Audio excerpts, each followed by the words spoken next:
Whether it's a hot time in Florida or a rainy night in Georgia, looking for trouble? It's the perfect time for the TCBCast, an unofficial Elvis fan podcast. Oh, yes, sir. Good to see you go, folks. This Black Fix bring you the hottest thing in the country, real hot and blue, coming to WHBQ in Memphis, Tennessee. With your hosts, Justin Gosman and Gurdip Ladar. The TCBcast is on the air.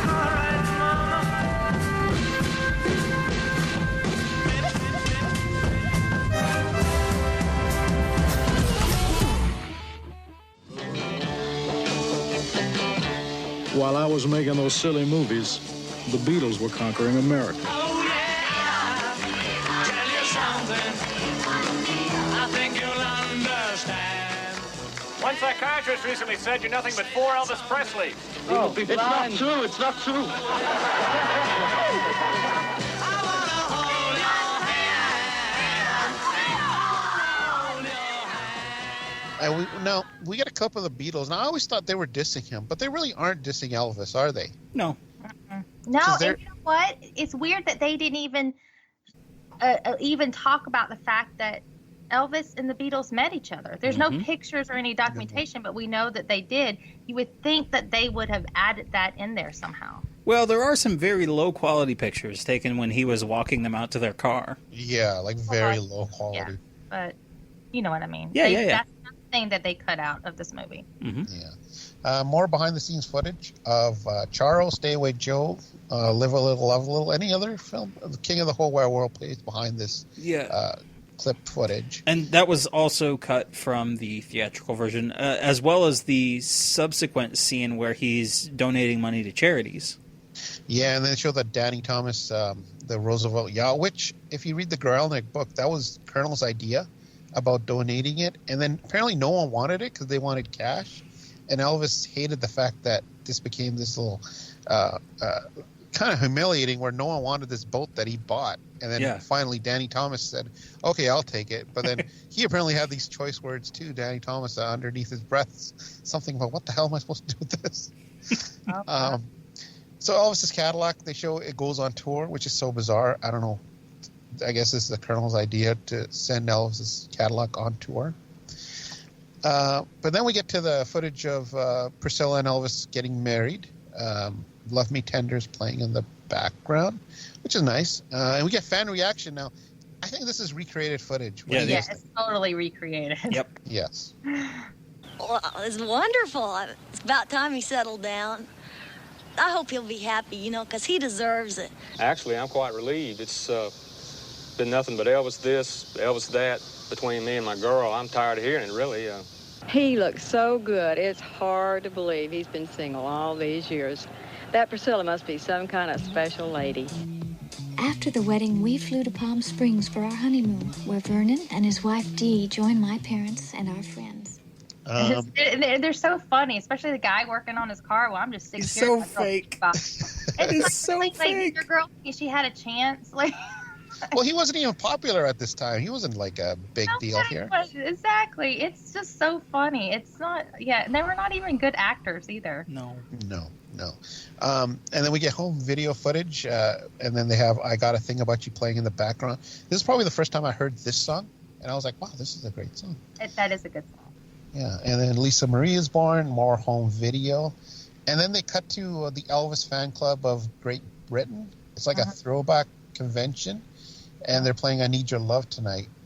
Looks to be the early 70s, I think. And then this old guy goes, if more people followed Elvis's way of life, the world would be a better place. Really? Yeah. And then this old guy, I was like, now he's a fan? I don't get these ages of people who are fans at this point. Okay, see, you know what? You're stereotyping I know, everyone. totally. I am. Elvis That's what fans. I do. It was so I my mom was perpetuate an Elvis fan, stereotypes. but my mom was an Elvis fan, and she shared that bond with her grandmother. Now my grandmother, so it would have been my great grandmother, and so she would have been in that age group that you're talking about. So she would have been in her 80s in 1970. She would have been, maybe 70s. She would have been in her 70s and her 60s, yeah. My great-grandmother. So she would have been her... So she's in her 60s listening to Elvis in the 50s? Yeah, why not? was good music. I know she was. She'd be like into like Frank Sinatra and like you are stereotyping so bad. I am. You're such an ageist. Oh my God. Goodness. Listen. I'm actually against that whole thing because I was listening to Elvis in the 80s when, people be in the record store like, why are you listening to Elvis? But I was doing the opposite. See, I was very young to be listening to Elvis. Well, yeah, me too. Well, you're old now, Gurdip, so. I am very old. But then, calling me old makes someone else, you're calling someone else. No, Jamie's extremely young. I'm not going to point any fingers, but. Yeah. Thank you, Justin. Thank you, Justin. Thank you for calling us old. No, but I don't act old. Exactly. I don't act like a grumpy old man. I know. I like to act old, even though I'm not. My wife says that all the time. She's like, why do you act like you're in your 70s? Like, I don't know. It's just kind of cool. I'm just thinking maybe you're just grumpy because it's time for you to take your shot of Metamucil. I think so. I missed it. I missed my dosage. That is amazing. Sometimes I do feel like Grandpa Simpson. I don't know why. You'll see a picture of me, man, yelling at clouds. Vancouver sun. Okay. So where are we? Where are we now?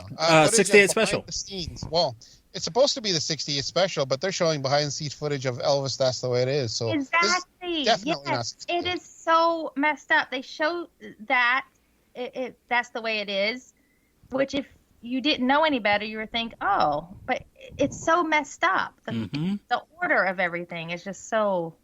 It's bad. Yeah. How about the narration? The guy closest to me knew what I was going through, or guys closest to me knew, especially Joe Esposito.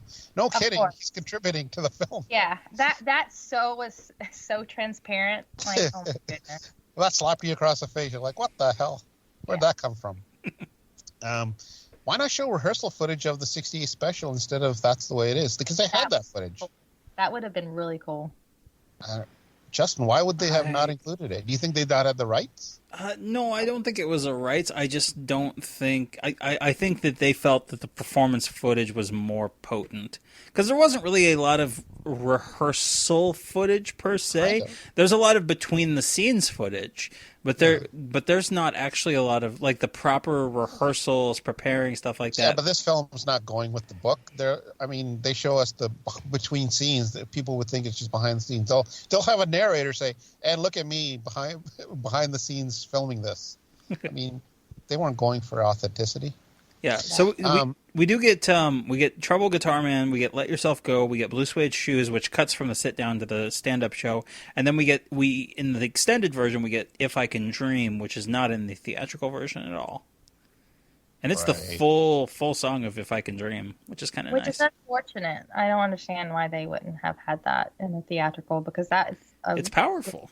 Yeah, very powerful song, and it was the highlight of the 68 compact special. Mm-hmm. Was it though? I thought the jam session where he's singing "Trying to Get to You" that was way yeah, but I'm talking about the way it ended. That way, it ended in such a powerful note. That show ended with "If I Can Dream." I mean, it's a good ending, but you said it was the most powerful. Remember, I think it was a very powerful part of the show. I do too. Did you listen to "Trying to Get"? I think it would not have been as powerful if they had showed it in the beginning of the show, but the way that they ended it with that, man, that would impact someone, and they did good. Yes, I'll agree with that.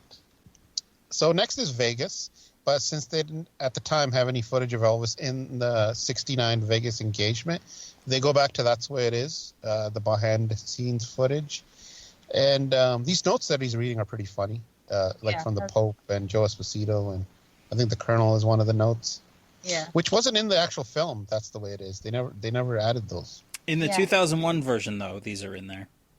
Yeah, I'm talking about the original version of it. Yep. And then we cut back to some 56 Elvis footage of Elvis with Liberace from the Frontier Hotel. I think his brother George is with them as well. And I think Liberace's actually playing Scotty's guitar. It's weird how they keep referencing Elvis's first Vegas show in '69, but the footage is from July and August of 1970. Yeah, the chronology. I've given up on the chronology at this point. Yeah. Well, the audience in '81 wouldn't care about these kind of details, I guess. The audiences in 2020 wouldn't care. Yeah, that's true. Well, and then it goes into the Aloha from Hawaii, and the way they place it, you know, it's Priscilla and Elvis had already been separated and divorced. He was with Linda Thompson when that aired. Mm-hmm. So you get really stuck on the whole chronological order. I can't even talk right now. Chronological? Yeah, that. I'm getting tired. What you said. Yeah, that's the most disappointing thing about this movie is that because we are researchers and we know how things like went, it gets a little distracting. It does, but I think we're too anal about this kind of stuff. True, yeah. Yeah, that's true. So we get the press conference from 72. I like how Elvis dismisses that political question. I like that. He'd like to keep the views to himself. I wish people today would do more of that on social media. Mr. Presley, what is your opinion of war protesters? And would you today refuse to be drafted? Honey, I just seem to keep my own personal views about that to myself. I'm just an entertainer, and I'd rather not say. Do you think other entertainers should also keep their views to themselves? No. Are you satisfied with the image you've established? Well, the image is one thing, and a human being is another, you know. How close is the image to the man? It's very hard to live up to an image, I'll put it that way.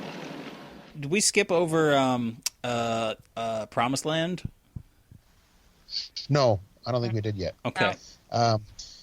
So we get some Aloha footage, and then we get footage from Elvis on tour, and he's talking about the test launch, and then we get the Promised Land footage from Elvis on tour, where we get the jumpsuits.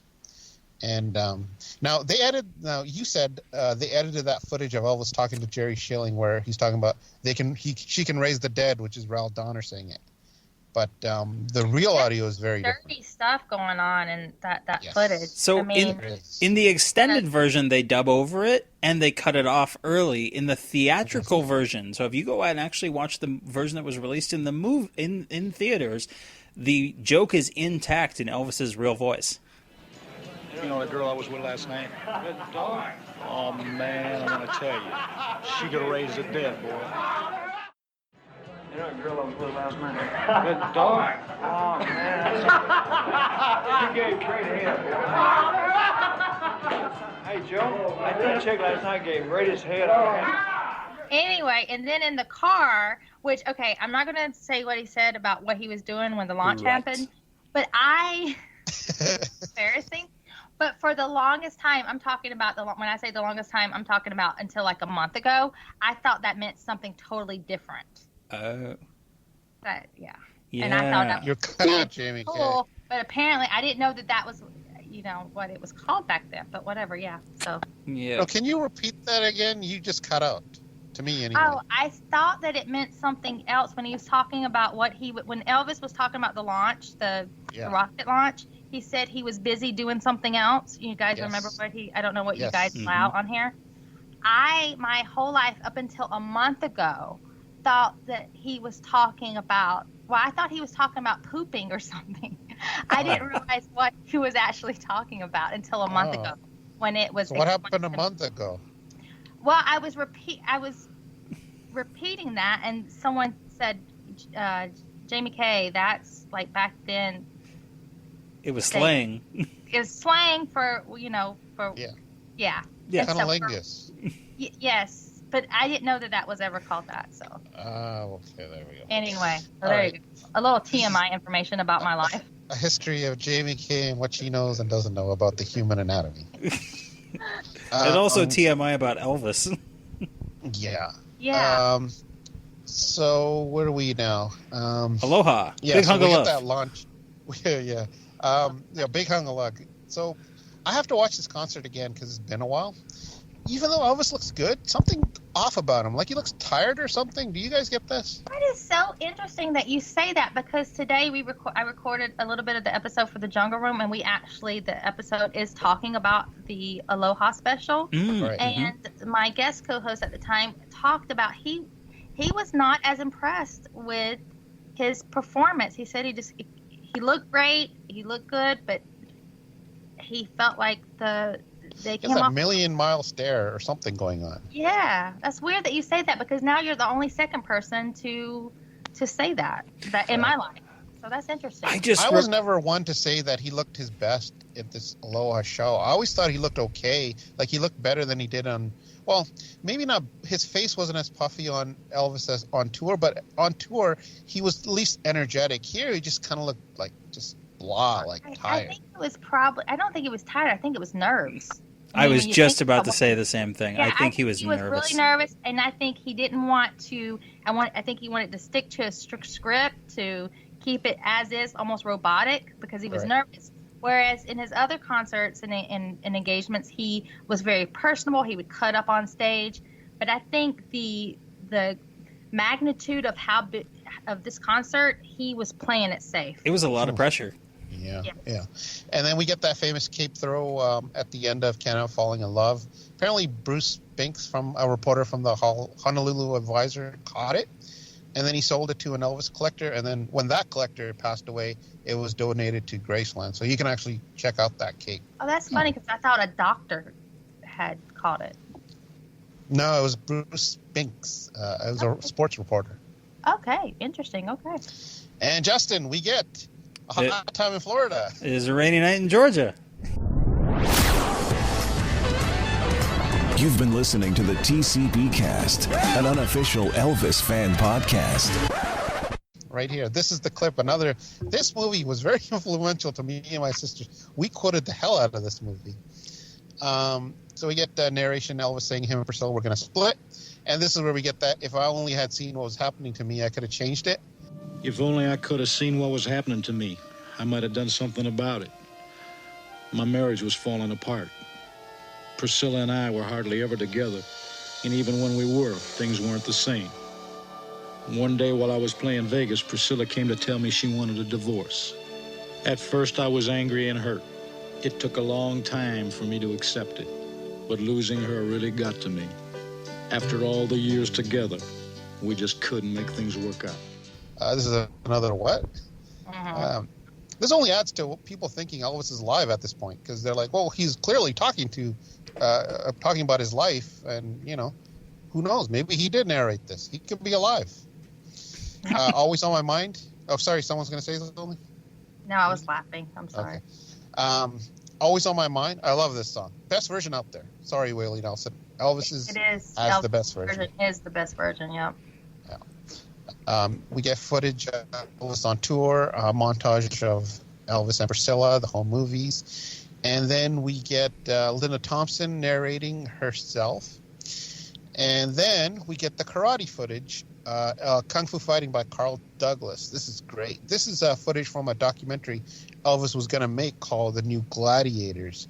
And then we got clips of Elvis on stage performing karate. What do you know about The New Gladiators, Justin? Anything?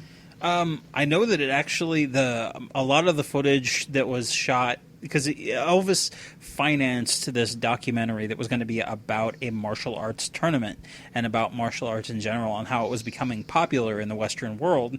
And Elvis was very, very enthusiastic about it and basically funded the production of this movie. And then most of the movie sat unused in the back of a guy's truck for, I think, 20, 30 years, and finally It was rediscovered, and they were able to restore it, edit some of it together, and pieced it together for a DVD release that for some time was available at Graceland. Like, you could buy the DVD of the movie that Elvis produced. Oh, really? Yeah. Nice.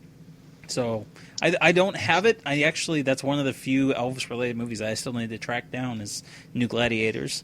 So, do you really need footage of Elvis doing karate? Well, so the footage of him doing the karate is not part of the edited movie that they have pieced together. It's as bonus features, because it wasn't actually all that relevant. When they pieced together what they had, it wasn't relevant to the story that was being told about the martial arts tournament. So, right. Now, I don't want to upset a lot of people who think Elvis was like the best at karate, like better than Bruce Lee, but a lot of MMA fighters and karate experts who've studied Elvis karate footage, they're like, yeah, he wasn't that good. But a lot of probably has to do with a lot of the pills that he was taking. He wasn't very sharp. Wasn't he like a 7th level black belt though? Well, the thing about when you give people these different degrees, it just depends on the teacher. And you can buy a lot of these belts as well. So it's not something that you really like. If you really want to do these, you gotta perform tests in front of multiple karate higher ups before you can get it. A teacher can't just bestow it upon you. I mean, they can, but I mean, how much does it really mean? But it's how much footage is there of Elvis besides what we see in This Is Elvis of him actually doing karate? I mean, not a whole lot. Not really not in a kind of workout context or a showcase. I'm just talking about the new Gladiators footage. Yeah, okay. Okay. Not much more than this. Yeah. So I mean, I don't want to upset anybody, but I'm just reporting what other people have said. Okay. So we get reporter footage of Elvis at Baptist Memorial Hospital. Which this reporter is totally a recreation as well. Yeah. Oh. And the footage even of Cheryl Needham is playing Linda Thompson and Dana McKay is playing Elvis. I took a note in here that she's reporting for Exposition News. A spokesman for Baptist Memorial says Presley has been admitted for exhaustion. However, private sources tell me the singer is suffering from glaucoma and stomach problems, including an ulcer. These problems have apparently led to Presley's increased dependency on prescribed medication. And we get more actors playing real people. And I like that lady at the end who's like, we can't get close to Elvis because of his bodyguards. And I think they're the ones who are getting him in trouble. They're just bad news. She needs a Xanax is what she needed. And we cut to Sonny West and Dave Hebler. I've never seen this press conference clip anywhere else. Did you? Either of you guys? No, just on This Is Elvis. Yeah, this is the only place I've seen it. It's certainly more probably. It's certainly genuine. Like it's from the real press conference. Like you can't find this on YouTube or anything. Like the full clip, which is interesting. I wonder where. It's interesting that Red West wasn't at this press conference. No. This is another scene me and my sister would often repeat, where at the end he's like, "I need a man, I need it." Like if I was asking her to grab me a McDonald's burger or something, and she'd be like, "No," I'd be like, "I need it, man, I need it." My cousin Red charged in to stop it one time. I think he broke the guy's toe or something going through the door and told him that he was going to break him up if he didn't quit getting the stuff to him. And Elvis heard about it, and he called Red and Joe in. They discussed it for a while, and then finally he looked at Red and said, I'll never forget it, he said, "I need him, man. I need it." We wanted more than anything else to see him as he was in his prime, on the stage, just knocking him dead. You know? If you loved him so much, why couldn't you protect him? Of course, protecting. How do you protect a man from himself? I have to say, though, off topic, Sonny West at that press conference, I think he just, looks really hot. He is quite attractive, isn't he? He's very attractive. That era of Sonny West, I'm just like, wow, okay, how you doing? That beard does wonders for him. Yes, he's got that Jesus, Charlie Manson vibe.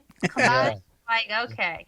Wasn't that the look in the 70s at this point? I guess. I don't know, but he pulled it off. Yeah, we were getting into disco phase. I think that's the best Sonny West has ever looked. It's almost got, now I'm speaking about disco, he almost looks kind of like the Gibbs from the Bee Gees. Exactly. That's what it is. Yes. Like Barry Gibb. You hear that, Sonny West? Wherever you are, you have Jaime Kay seal of approval. Well, he's dead now. Yeah, well, I said wherever he is. In the ether, somewhere. Okay. In the ether, he's smiling. I don't think he's a big fan of TCBcast. I'm sorry. My and the Jungle Room. Sorry, I can't leave that out. So we get Elvis on concert footage. We go from Kung Fu Fighting to this, and it's a pretty big drastic change when you think about it, from how he looked then, and then we cut a few years to this footage from Elvis in concert. He looks like a very sick man here. Now, where is this, Justin? Is this Omaha or Rapid City? So it actually jumps back and forth. The behind-the-scenes stuff where he's about to walk on stage is Rapid City. And then in the extended version that we all watched, Love Me is from Omaha. And then in the theatrical version, they use Are You Lonesome Tonight, which is from Rapid City. And then in both cases, they use My Way as another song to kind of close out this segment. And that is also from the Rapid City show. And then during Love Me, I do need to point out that according to Ginger Alden, who was there when that filming of the concert takes place, she says that Elvis was not as heavy as people has made him out to be during that last year of his life. That obviously that jumpsuit was not very flattering, but the makeup that they put on him really, it's bad. It was a bad makeup job. So I kind of mentioned this to Ryan Drosty when we were talking about it off the air. Ryan being our kind of other third host normally on TCBcast. And we were talking about how the thing that struck me watching this footage for the first time in a while in this film was I was struck by physically Elvis, despite having a little bit of a dad bod in the gut, physically his legs, his arms, they're normal. They're normal. They're thin. Kind of like a beer belly almost. Yeah. And yes, he's got a little puffiness around the face, but aside from that and a little bit of a beer gut type look, he looks pretty much normal. Like if you saw Elvis at this point walking down the street not being Elvis, he was just a dude, you wouldn't think twice about it. Yeah. But what we call fat now, like Elvis was definitely not fat in this time period that we're living in now. Right. Like, and so knowing that, comparing that to like what is considered overweight and obese by today's standards, it's crazy to think of how wrecked his insides must have been. And how much damage he had done to his self over the years. And it is really unfortunate to see it because it's I think this footage has been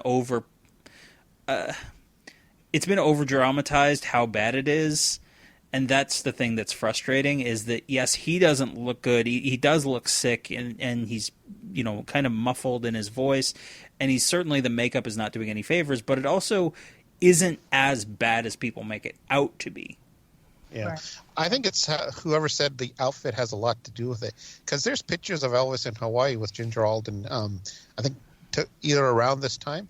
And he looks fine because he's just wearing like a T-shirt and pants. Yeah. I think by 1977, at least the end of 76, the jumpsuits needed to go. Yeah, why didn't he get rid of that suit? He could have worn anything. So part of it, first off, the helmet hair is not doing any favors. No. And that hair is not fitting for his age and face. He should have grown a beard. And do you remember there was a point kind of in the mid-70s where Elvis did a two-piece suit where it was almost it wasn't quite a tux or a proper suit, but it still had the flavor of a jumpsuit, but it was actually two pieces plus a shirt. It was almost like a jumpsuit light with a coat, and I think he would have looked. He rocked that look. He would have looked very dapper in that kind of suit in 77, what would have been 78, 79.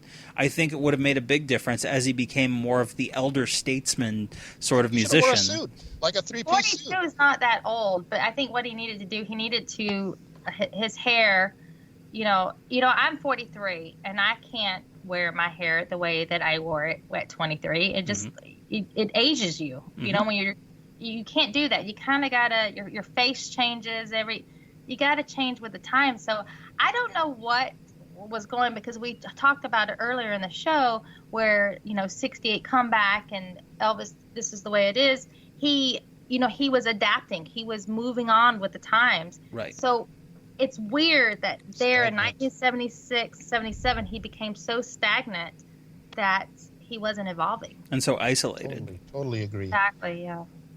So when he's singing Love Me, we get that whole towel throwing stuff, the fans ripping it out of each other's hands, which is crazy. And Charlie Hodge just keeps providing an endless supply of these towels.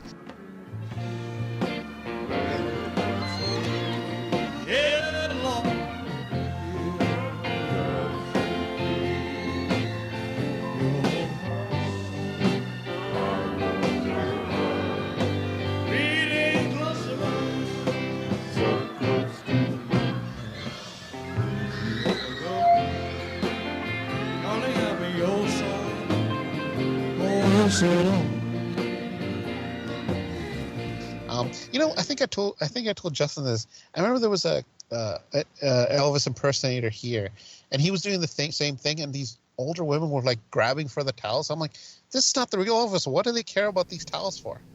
Isn't it bizarre? Yeah. I guess they're just reliving something. So the thing about this film here is that it diverges substantially with the inclusion of Are You Lonesome Tonight instead of Love Me. Love Me is way more generous to Elvis and showing him interacting with his fans and regardless of how he looks, what shape he was in terms of health, you still see that his fans care about him and that he cares about his fans when he's doing Love Me.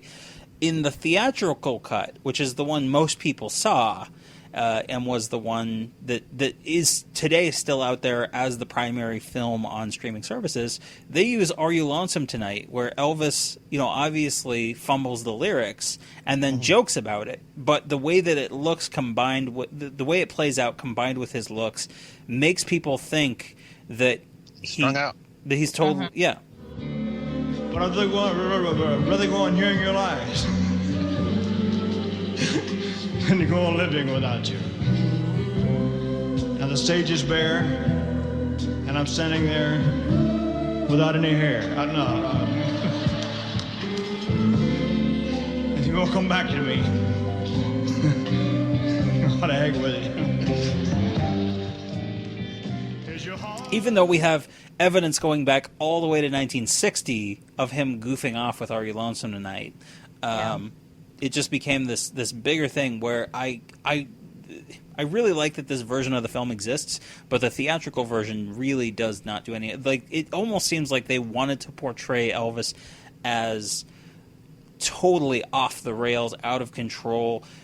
When you actually look at, and this is one thing that Jamie, I know that I think you've kind of expressed before, and I know that I've tried to, Elvis was a normal dude, like regardless of whatever medication he was on or things like that, he still had moment to moment life. Like he was not always strung out. Like he had good moments, he had bad moments, just like we all do, and they were just fueled differently at different times in his life. And to me, I don't like the way that they chose that to contrast with, the kind of end of his life. Like they knew that was going to look bad, and they still ran with Are You Lonesome Tonight. I don't know. I have a theory about that, and I think one of the reasons why they wanted to hype up this Elvis was depressed and delusional and strung out. You have to remember he was with Ginger Alden at the time, and he was with Ginger Alden those last 9 months of his life, where there's a lot of people who want to discredit Ginger and her placement in his life. And what better way to discredit her and say she wasn't as important to Elvis as she claims by going ahead and saying, hey, look at him. He was delusional. He was strung out. He was overweight. He was depressed, suicidal. They were willing, and they still are willing to humiliate him after death just to discredit one person's memory and her time with him. And I think that's incredibly sad. Whether you want to believe he was going to marry her or not, the fact of the matter remains is he did propose to her. They did have those 9 months together. Her time with Elvis was no different than any other woman that he had a relationship with. And it's really, really sad that they would go that far to humiliate their friend, a person that they say they love.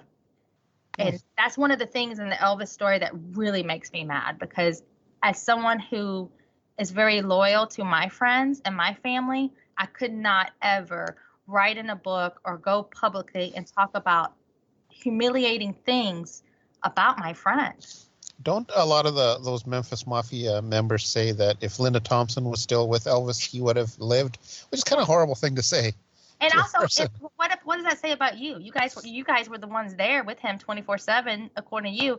If you couldn't save him, who could? And here's the thing, if Ginger just had the unfortunate timing, if she's the one that found him, because I guarantee you, if Linda had been the one to find him, somebody had to pass the blame. Those guys have a lot of answering to do to whoever their higher power is.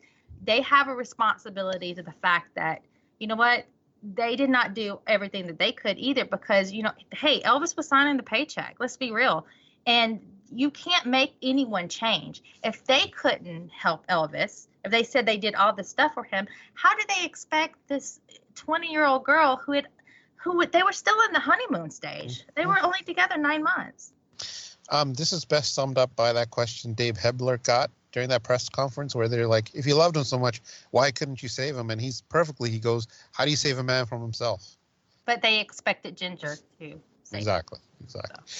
So now we get to My Way, which is a great performance, and Elvis wrings a lot of emotion out of this song, and it's kind of jarring when they start showing those montage of clips from how he used to look to how he looks now. It's really you're like, holy crap, wow, that's a big change, and not a lot of years have passed by there. And so the ending is pretty emotional when they play American Trilogy, as the clips of his funeral are shown. I remember getting a little choked up when I first saw this back in the 80s. And then obviously I slapped myself a few times and said, man up, but that's a different story. What do you guys think about this? It's very emotional. And I'm going to be honest, when I watched this for the show, I skipped over that part. You didn't watch it? It starts and I start finding myself crying because it brings back a lot of memories for me too. It's also personal because this was like a movie I watched with my mom, and then and I was like, I can't do that. So, but it's very, very sad. Well, Justin blubbered like a little girl. That he doesn't want to say anything about that, right? The ending of the film is genuinely moving, but I still go back to my point of, what is the point of this movie? Like, yes, it's depicting a life as it was to an extent, and trying to pay homage to him. But if this were a movie about anyone else, if it was because it's not, again, it's not really a documentary, but it's also not really a movie. And if it was like a movie, this wouldn't be a very good movie. Even as a tragedy story, it's not a very good movie. Are you saying you didn't get choked up during the scene? He cried. But you know what? He's right. And I said this earlier when we started this. You know, it is very insulting to Elvis fans, and it just shows you what they thought of Elvis fans. I mean, they obviously thought that Elvis fans were very simple-minded, and they would just, suck it up and like it. And you know what? And we all did back then. But they didn't count on the fact that we'd have this thing called the internet, and we'd be able to do our research easier than 30 years ago. So, you know what? The joke's on them. Yeah. Hindsight. Did you know they also provided small little packages of Kleenex when people walked into the theater to see this? Okay, that's just horrible. I bet Colonel Parker got 50 cents from that, too. Yeah, exactly. Everyone. And then he sold I Hate Elvis buttons all the way. And we get some fan clips, mostly from That's the Way It Is, which adds to that whole drama and stuff. And I like the ending with the cape and everything, and then memories playing during the credits, which is nice. Yeah, that's good.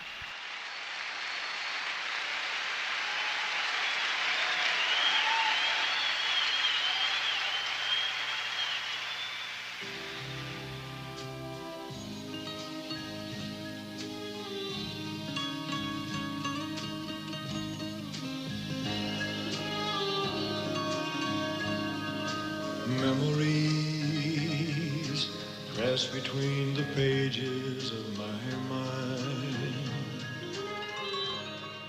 So, thoughts before we go on to our next thing? So, what do you think? Jamie, go ahead first. Sum up your thoughts. I think I pretty much said a lot during this episode. I think you still like it. As a child, I'm always going to like it in the fact because I saw it when I was a kid, but it doesn't have the same. I don't have the same feelings about it as I did when I was a child. Now I'm watching it with more of a critical stance, and knowing what I know, how all the mistakes, it's really hard to enjoy it. But I do enjoy the clips of Elvis, on stage, and some of those, realistic clips and flashbacks. I like that. I like seeing those things. The montage with the movies, No More Monkey Business. I mean, that's hilarious. That's funny. I like that. So there's positive things you can take out, But as a movie as a whole, it's a bad movie. I mean, I kind of agree with Jaime Kay there. Nostalgia has a lot to do with this film for me. I saw it when I was getting to be a huge fan, and they just added onto it. But like as she said, the clips of Elvis are great. If we can just get those, get rid of all the reenactments, get rid of all this narration that's going on, just have Elvis as is. It's pretty much perfect. So yeah, but as you said, as a film put together, it is lacking. So when speaking of nostalgia, Gurdip, when The Searcher came out, a lot of Elvis fans were talking about how strongly they felt that This Is Elvis was a better movie than The Searcher, or that it was, there were things that they preferred about This Is Elvis versus The Searcher. Do you think This Is Elvis is better than The Searcher, or do you think The Searcher is better? I think The Searcher is way better. The Searcher actually delves into his music influences, him growing up, him discovering this music, why he sang the music that he sang, why he was in the 60s when he was disillusioned with his songs that he was performing in the films, how he went back to his roots, went back to gospel. I think overall, just the package is much better. And then we get real clips, narration from the actual people that were there. Mm-hmm. So, and so to kind of summarize my thoughts on that, on the film, not to repeat anything you guys have said, but like to an extent, like what you said, Gurdip, to me this movie at this point works best for me as a collection, as a resource of footage that I can go back and refer to that, oh yes, I've seen that footage. And footage you can't find anywhere else in some cases. Right. And that's all this movie is good for to me anymore. That I would much rather watch something like The Searcher. I would much rather watch the 2005 Jonathan Rhys-Meyers series, the 2-part miniseries. They do delve into Viva Las Vegas in that one. I would much rather watch the Kurt Russell movie. It's more entertaining than this is. This was just not a very, and granted, like, it's a tragedy, so it's not going to be an entertaining watch from the sense of like, oh, I walked out of there with happy feelings at the end, because obviously, like, he dies and it's sad, but it's just not a very well crafted film, and it's a shame. Right. The nostalgia did not hold up. Yeah, unfortunately, but yeah, I still have nostalgia. I think Jaime Kay still has it, just because of our time period when we watched it. Mm-hmm. Anything back then, we're going to have a special place in our heart for. Sure. Right. Yes. So, awesome. Well, that was a big main topic review for episode 100 of the documentary film This Is Elvis. So at the end of every episode, to put an emphasis back on Elvis's music, every single week we dive into a song of the week where one of us picks a song, dives into the history behind it, and of course, whenever we have a guest on, we let the guest go first. So Jamie, what is your song of the week? Now, ladies and gentlemen, Elvis Presley. Well, since my baby left me, all the memories are linger in my heart. Ooh, I feel my temperature rising. He wrote upon it, return to sender, address unknown. But the man who can sing when he hasn't got a thing, he's a king of the whole wide world. Viva, viva. Yes. Well, my song is Clean Up Your Own Backyard.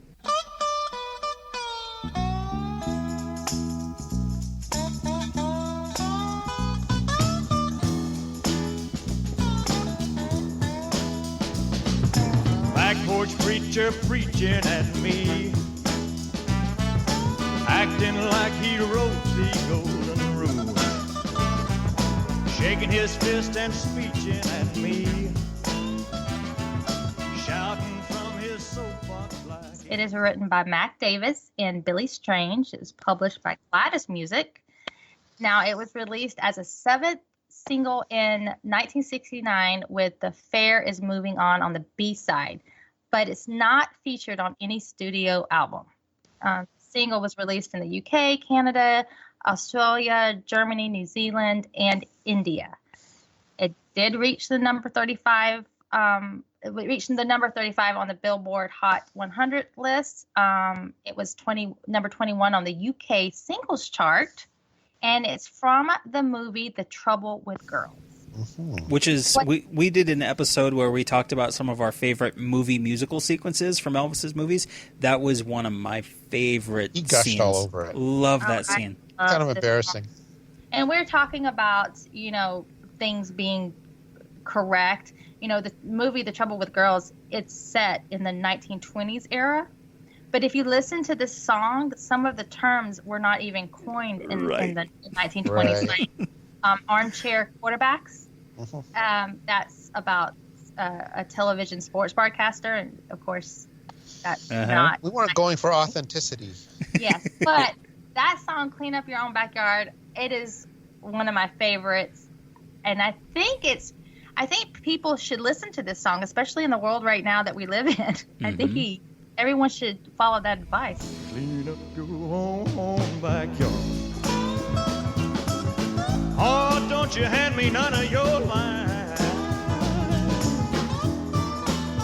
Clean up your own backyard. You tend to your business, I'll tend to mine. Gurdip, what's your take on Clean Up Your Own Backyard? It's a good song. I liked it. It's never one that stood out to me as, oh my God, this is like awesome, but I did like it. And I remember first getting it when I bought the Almost in Love album, or I bought the tape first. Yeah, that was one of the Camden compilations albums. Yeah, this is the one that had that alternate version of Stay Away Joe instead of Stay Away. Mm-hmm. So yeah, as I said, a good song. It wasn't one of the standouts for me, but I do like it, and whenever I have it coming on, and it is in my rotation, I always listen to it because it is a good song.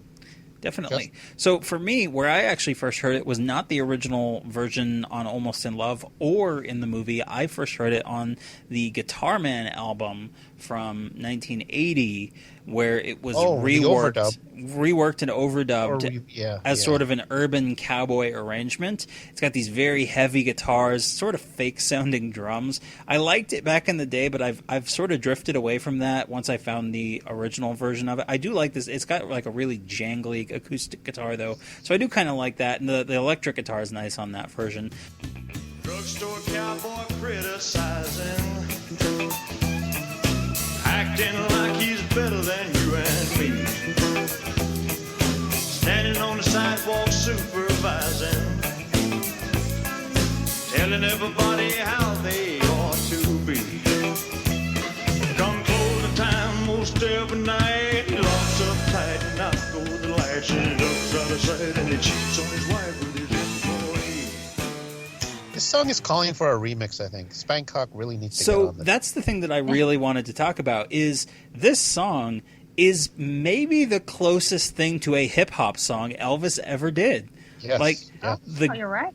I mean, the beats, the rhythm, and the lyrics in particular. There's one section where it kills me every time, where he says, when you get right down to the nitty-gritty, isn't it a pity that in this big city not a one little bitty man will admit he could have been a little bit wrong? His voice slides over that like a rap god, and he sounds like Big Punisher, mid-90s. Yeah. Oh, wow, yeah. I'm not a player, I just crush the lies. When you get it right down to the nitty-gritty, isn't it a pity that in this big city not a one little bitty man will admit he could have been a little bit wrong. Clean up your own backyard. Oh, don't you hand me none of your lies.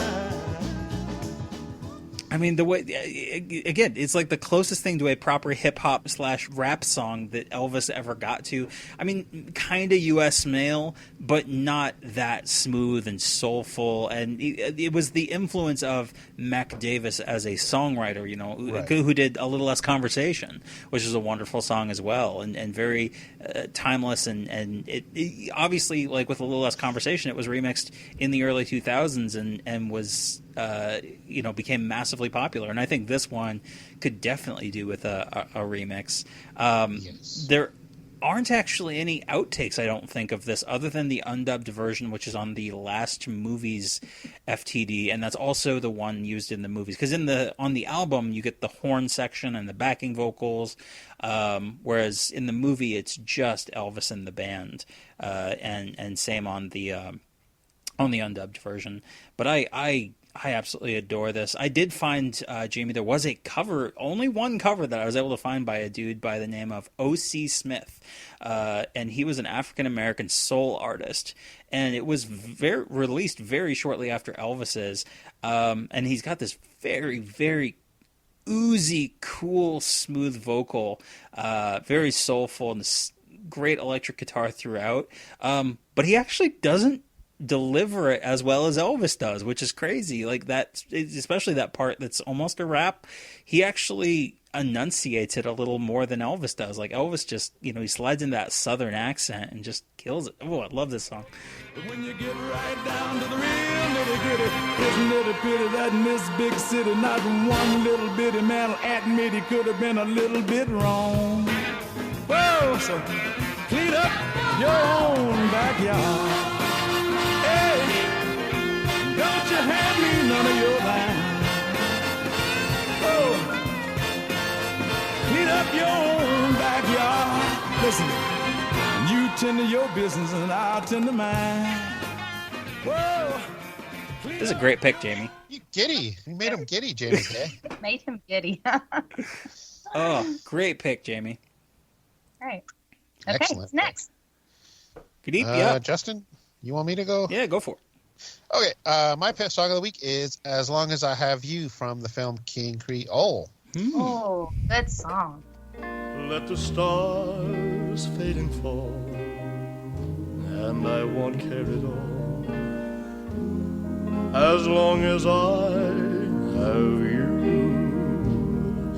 Every kiss brings a thrill, and I know that it will, as long as I have you. Written by Fred Wise and Ben Wiseman, who we've talked endlessly about in the past. They wrote great stuff like Pocketful of Rainbows and Fame and Fortune. But then on the flip side, they also wrote There's No Room to Ramba in a Sports Car. So I don't know what happened to them there. It was recorded on January 16th, 1958 at Radio Recorder Studio B in Hollywood, California during the King Creole sessions.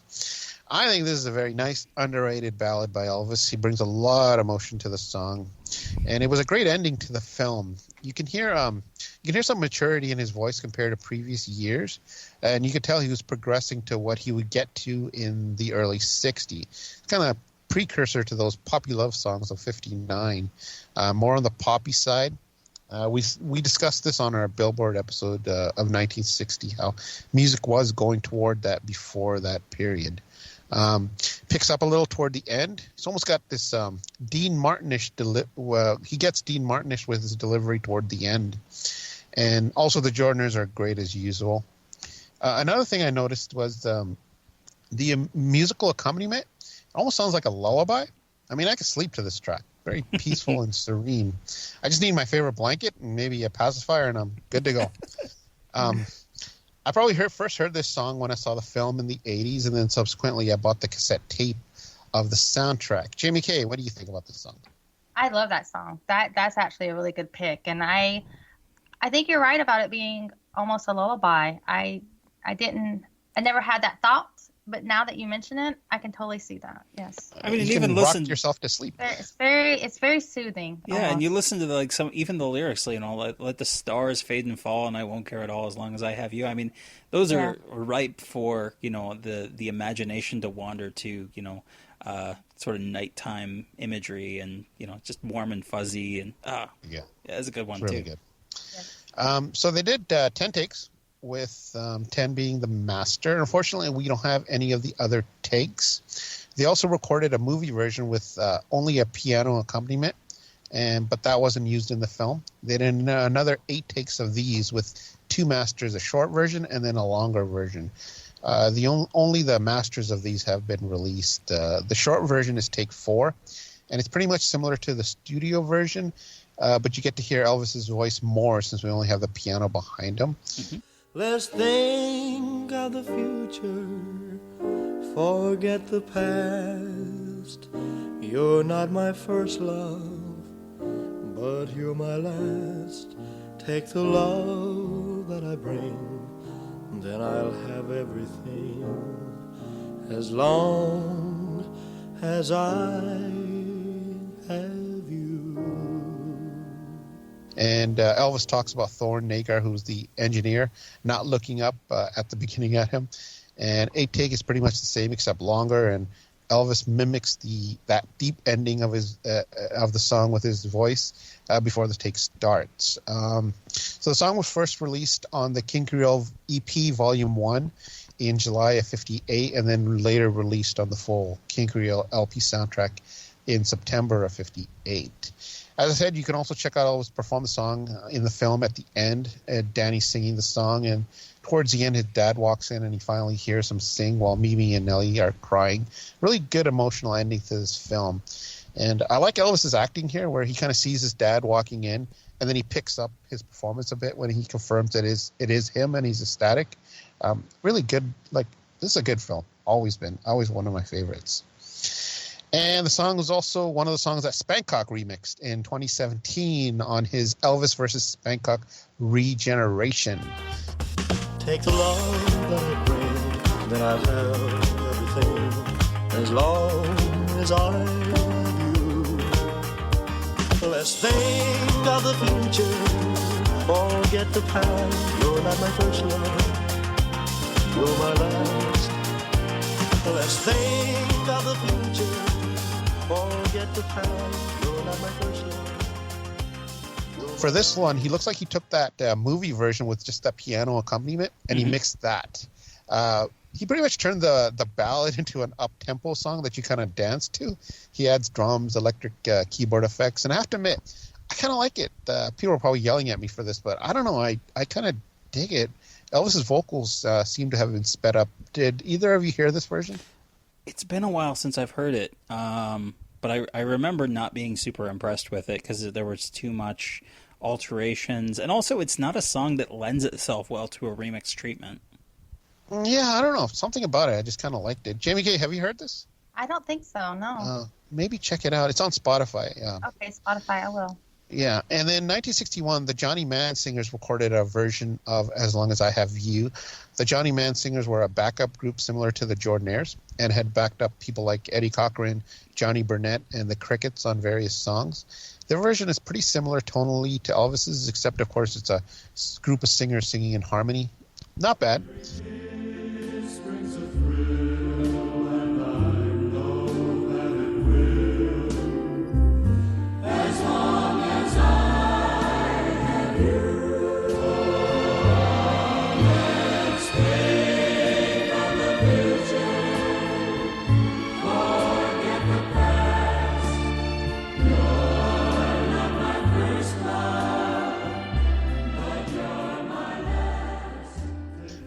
But this is the version you would hear like in a background of a film or maybe in an elevator, kind of like mood music.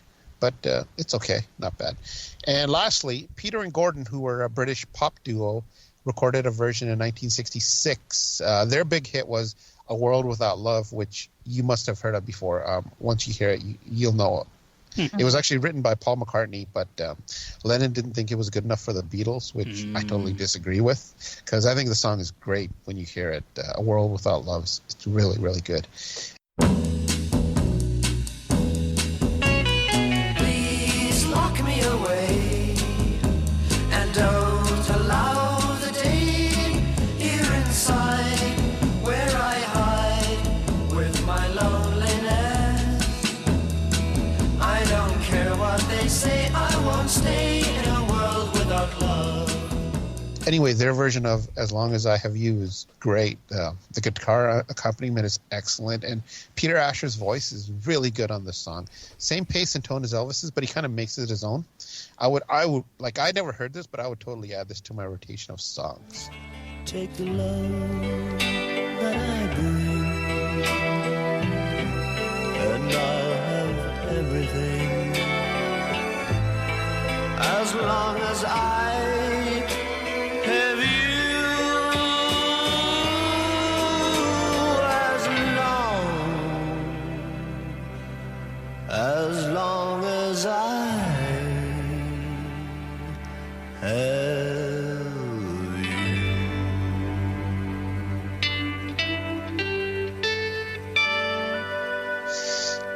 that is my song of the week. Good choice. Definitely. Great Thank pick. you. Thank you. All right. Justin. Oh, boy. Okay. So I went big. My song of the week this week, Unchained Melody. Oh, my love, my darling, I've hungered for your touch a long, lonely time. Time goes by. Wow. You went there. I did. I went there.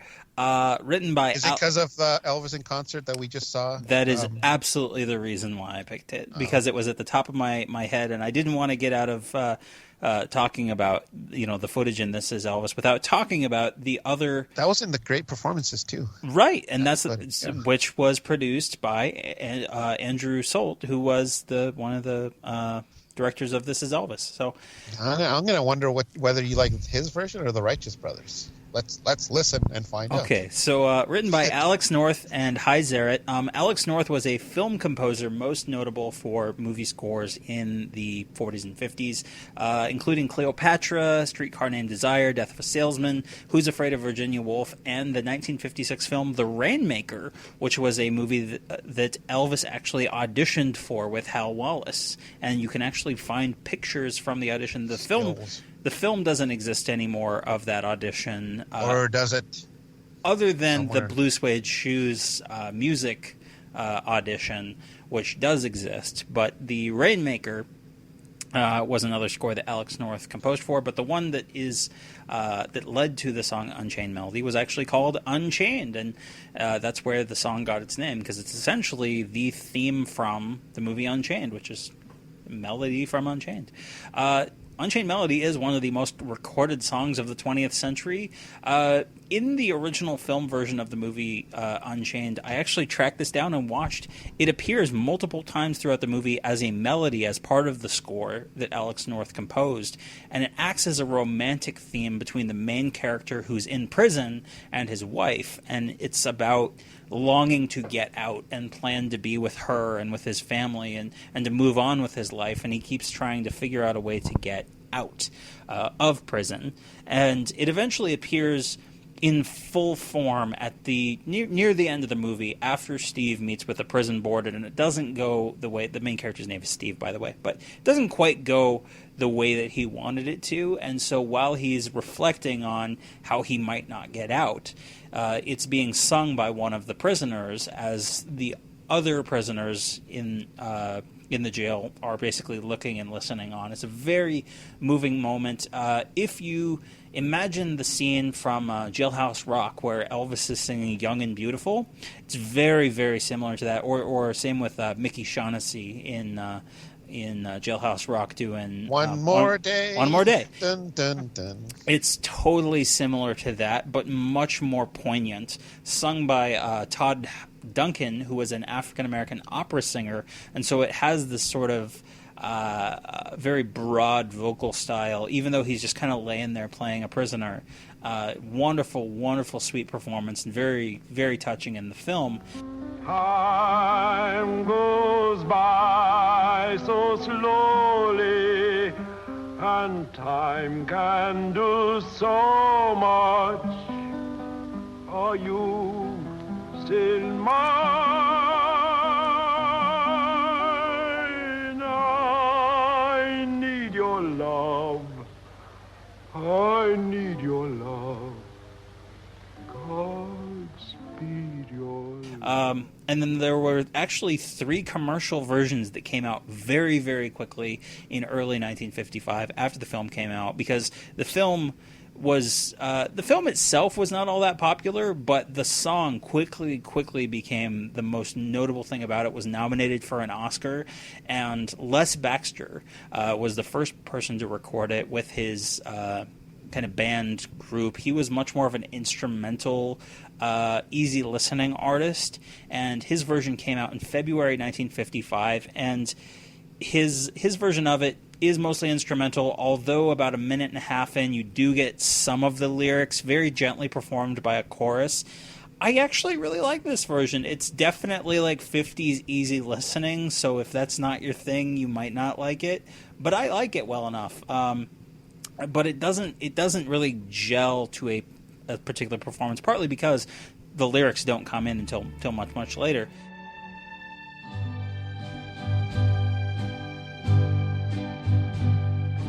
Oh, my love, my darling, I've hungered for your touch a long, lonely time. But his version actually did reach number 1 in the US, number 10 in the UK, so it was very popular at the time. Another one that came out was competing with that was Al Hibbler in March 55, so only a month later. This one reached number 3 in the US. So there were actually 3 different versions on this chart at the same time. I'll get to the third one after this. But Al Hibbler's, he was an African-American jazz artist, and he has this arrangement that has elements of jazz and a little element of easy listening. He goes more crooner, think Sinatra or think Dean Martin, but with some sort of jazz affectations in his voice. But it's not a bad version. I actually prefer Les Baxter's and the next one that's coming up that was the other competing version. But it's okay. Lonely rivers flow to the sea,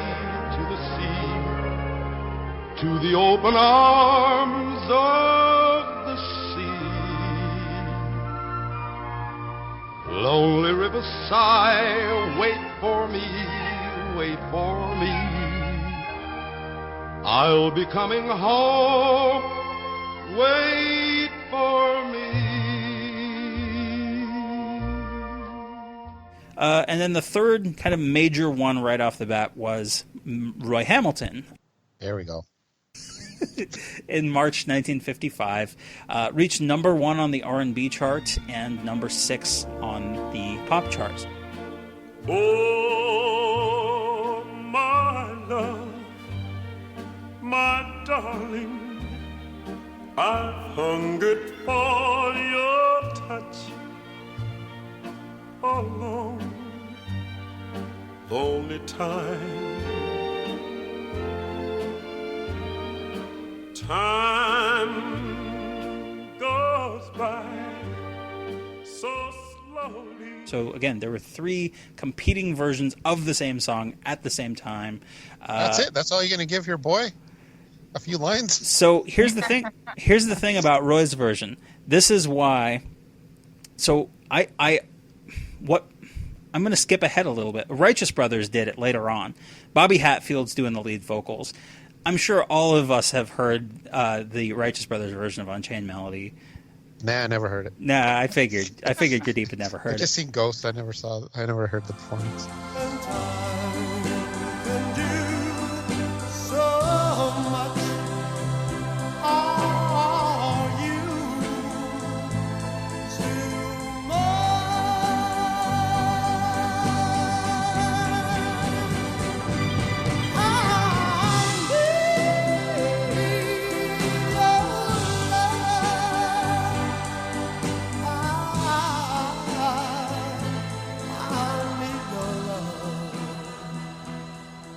The Righteous Brothers version, obviously the most famous, the most popular. It appeared in the film Ghost in 1990. It resurfaced. They re-recorded it. It became a hit again.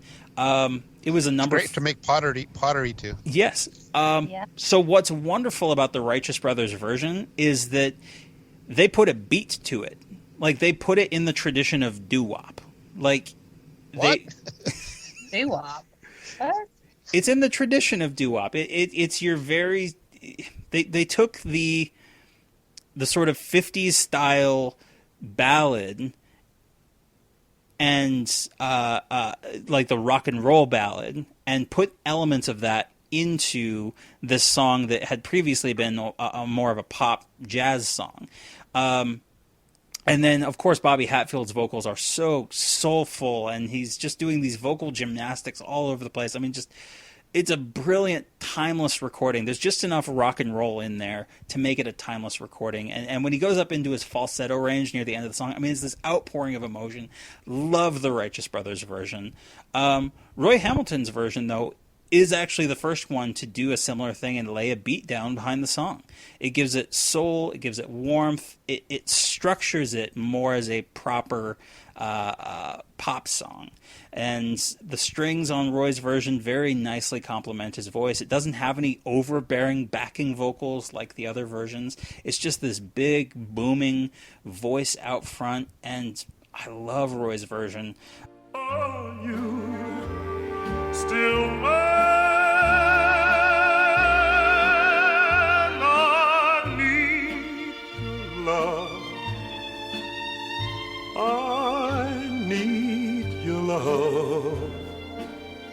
Godspeed your love to me. And so those were kind of the major four that came out before Elvis. You're not going to talk about the Gene Vincent version? The rockabilly version? No. Oh my God, that one's so great. I can't be here all night covering every version of Unchained Melody. I know, but this is Gene Vincent. Okay, go on.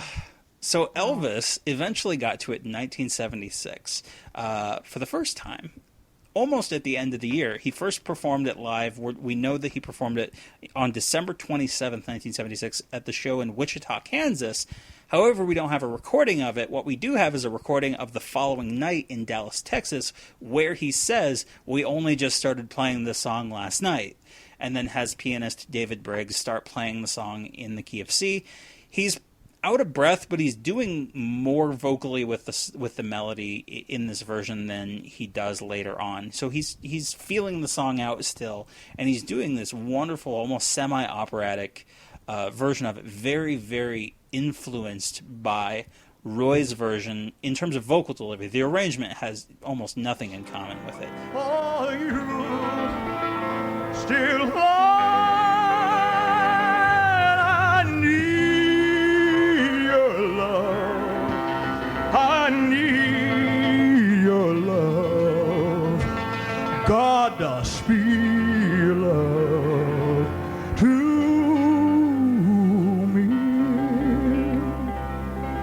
Lonely rivers flow to the sea, to the sea. Nothing at all like the Righteous Brothers version. It almost stands alone. Just throwing it out there, what do you guys think of Elvis's version? Jamie, what do you think of Elvis's version of Unchained Melody? I love Elvis. Remember that. But I like the Righteous Brothers version better. Mm-hmm. Uh-oh. I know. I think someone's going to get kicked out of the jungle room. I know. It just doesn't. Maybe because the first version I ever heard was the Righteous Brothers. So when I hear Elvis sing it, it doesn't strike the same chord of emotion as I get when I hear the Righteous Brothers. Totally. Sing it. Right. Now, when we're talking about the Elvis, are we talking about the one from Elvis in concert? So I can go there because there's multiple versions. There's the undubbed live version from Ann Arbor, Michigan, which was on the FTD Spring Tours. The final version that was overdubbed came out on the album Moody Blue. That was the first version that I actually heard of this. And vocally, it's much stronger than the Dallas show. It's easy to hear why it was picked as the master.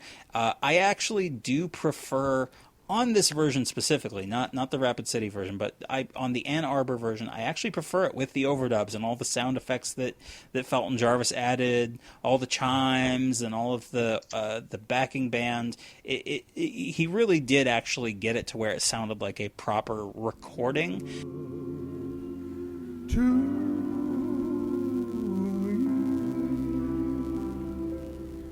Lonely rivers flow to the sea, to the sea, to the open arms of the sea. Lonely rivers cry, wait for me, wait for me. I'll be coming home, wait for me. So I do like that about the Moody Blue version. But Gurdip, between well, I guess what's your thought on Elvis's version overall and that Moody Blue version? So I can't off the top of my head remember the studio version or whatever they put out on Moody Blue, but I do, like, in my mind, I know exactly how the one from the Elvis in concert is. Now, was that the one in Omaha? Or was that Rapid City? Rapid City. Yep. So the Rapid City one, I really like that one. It's so much emotion coming out of him, and he pulls it out at the end, even though he's struggling. That one really stands up. But like Jaime Kay, I kind of like the Righteous Brothers version more. But saying that, I like Gene Vincent version more than either of those versions. Yeah. You guys got to listen to the Gene Vincent version. I got to listen to Gene Vincent's version. I don't think I ever have. Yeah. We'll plug a clip in of Gene Vincent's version as well. Time can mean so much. Are you still mine? I need you, Lord. I need you, Lord. Godspeed. It's very laid back and rockabilly-ish, so don't expect like this awesome vocal, but it's just something about it. I don't know, just caught my attention. Maybe I was in bed. And I have the album Moody Blue on vinyl that actually belonged to my husband's mother, I think. I don't know where the album came from. So when we get off of here, I'm going to go play it. I want to hear. How'd you end up with that? Did you steal it? Well, I married him. Oh, so he had it. He inherited it. Had it, yeah. And then you stole it from him. Well, it's not. You share. You're married. Connection. We share. We both of our mothers have passed away, so we have a lot of their old albums and things like that. That's awesome. See, I wish I had that. All guilty about something. I wish I had that, but I didn't inherit anything unless I wanted to inherit Bollywood music from my mom. Go on. So and I don't want to inherit that. So yeah, the other version is from Rapid City, South Dakota, an hour from where I live. June 21st, 1977, recorded for the TV special Elvis in Concert, which was released posthumously, although this version of Unchained Melody was not actually in that television broadcast. It only came out later on the Elvis the Great Performances documentary, produced by Andrew Salt, and released on Salt's Sofa Productions company's line of VHS Was tapes. it on the soundtrack? It was also on the soundtrack. So the version that's in the Great Performances is undubbed and is the pure raw performance. It is a wonderfully enlightening performance about who Elvis innately was at his core musically. I've seen a lot of conversation about this online. It remains some of the most compelling footage of Elvis in his entire life, even arguably more so than his stuff from the 50s and from 68 and from That's the Way It Is and from Aloha, because people love to get... They like that brush with death that we feel when we know something's coming. And it's just human nature. And we like seeing someone succeeding even though, everything else is falling down around them. Yeah. And that's what you get in this song, is that even Wasn't this clip posted on Reddit, and then people were like, holy crap, this is awesome. Yeah, that's correct. And it's been posted everywhere. I mean, millions of views on YouTube. It is absolutely insane how much this is spread. And this is the crazy thing, is that even though the Elvis in Concert documentary has never been re-released, EPE absolutely refuses to release it. This footage has appeared in the Great Performances, and obviously the songs that we talked about tonight in This Is Elvis still remain publicly available. And they have not been pulled. The EPE has not taken any action to remove any of those. They're completely accessible, and they're available for people to find. And this song, this version of the song, this specific performance is, to me, it transcends a lot of what we know about Elvis and what we think about Elvis, because it really gets down to the core of that at the end of the day, he was a wonderfully talented musician, and extremely charismatic. You know, when he's sitting there pounding away at this piano, you know, when he looks up and he grins, and you get this feeling like, oh God, that's why he was so cool, and that's why we all loved him so much. When he goes down into that just before he gets to the end where he goes, I need your love, there's a moment there of like a split second where the recording is dead silent. And you can tell, like, the audience was so still. They were so caught up in that moment. Captivated. It's goosebump inducing.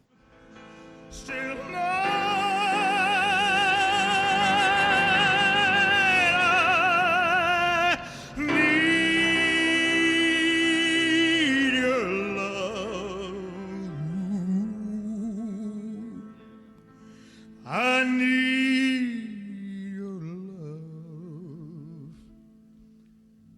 God, speed your love to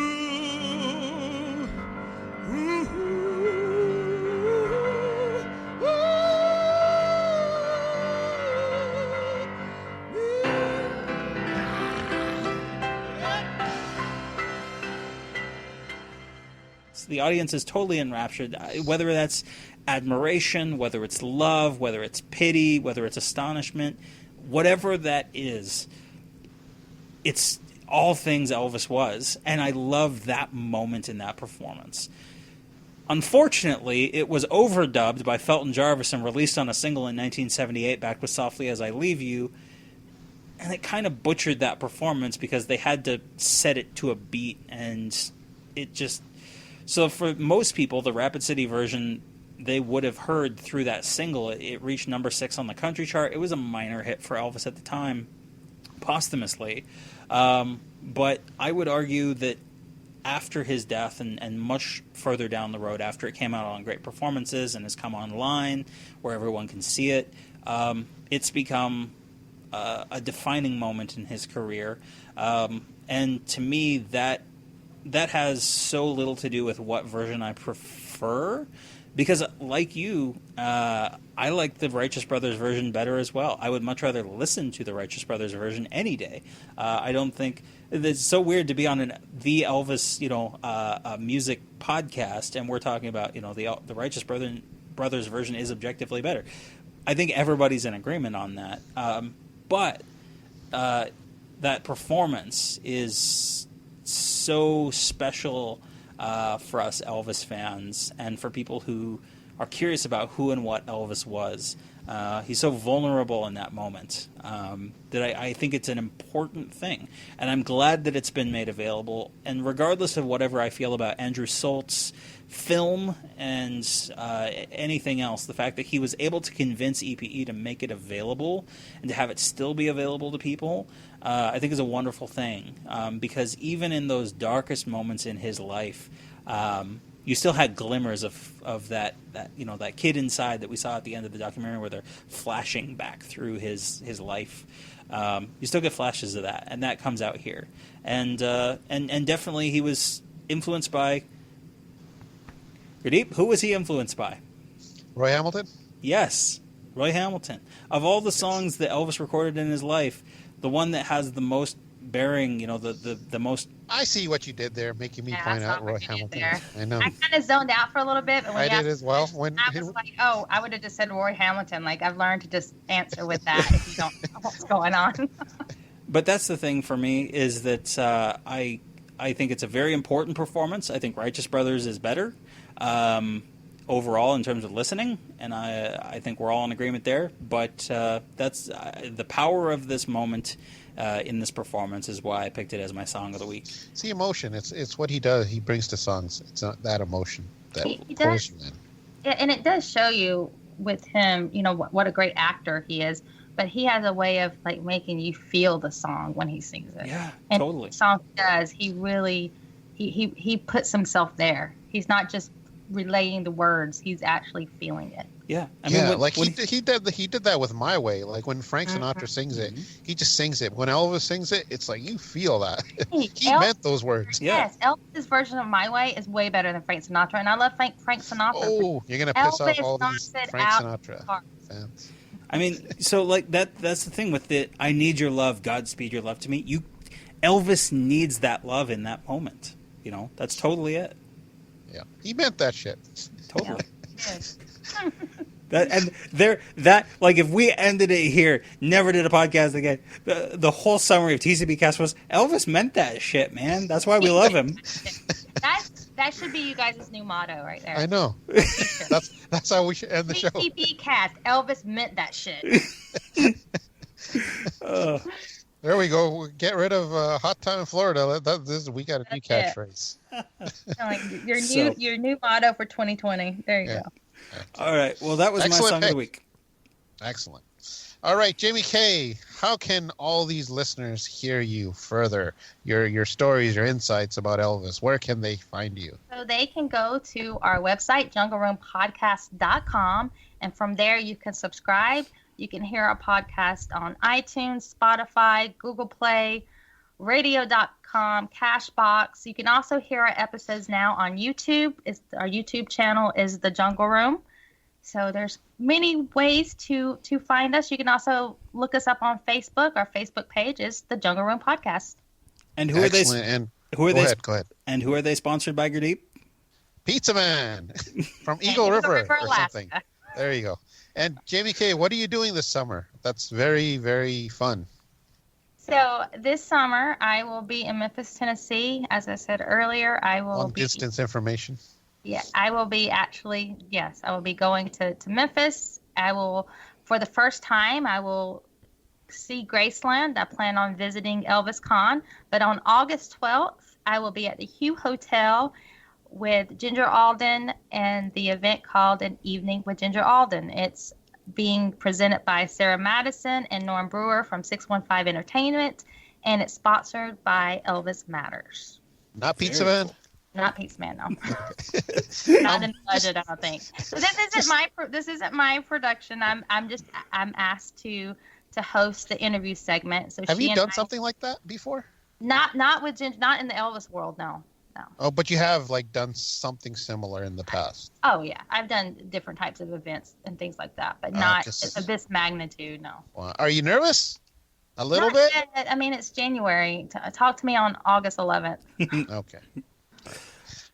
And Justin, how can everyone hear us? Of course, we're on many of the same places that the Jungle Room podcast is. So Apple Podcasts, Spotify. You're like ditto what Jaime Kay said.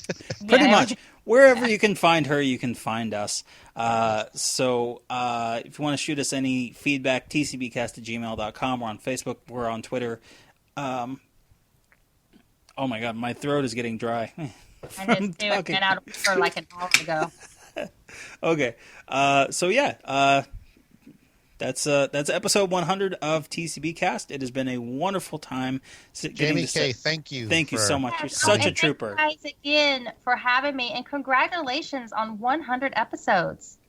Thank you so much. And we're going to give you the pleasure of saying it. It's a hot time in Florida. A rainy night in Georgia. You've been listening to the TCBcast, an unofficial Elvis fan podcast. Justin Gosman and Gurdip Ladar have left the building. Someone must have stomped on his head with those blue suede shoes. Thank you and good night.